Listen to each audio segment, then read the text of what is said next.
এই শম্ভুবাবু যা লোক, নিজের গ্যাটের টাকা খরচ করে এই হারটা কিনছেন। এখন যদি এই হারটা না পায় তাহলে আসল চেহারাটা দেখিয়ে দেবে।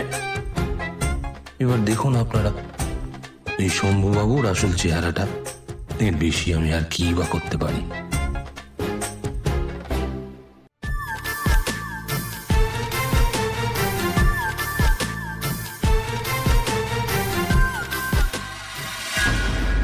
কি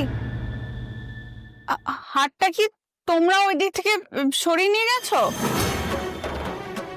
হার হার তো তুই ওখানেই রেখেছিস। হ্যাঁ, আমি তো এখানে রাখলাম, কিন্তু এখন তো হাটটা এখানে নেই।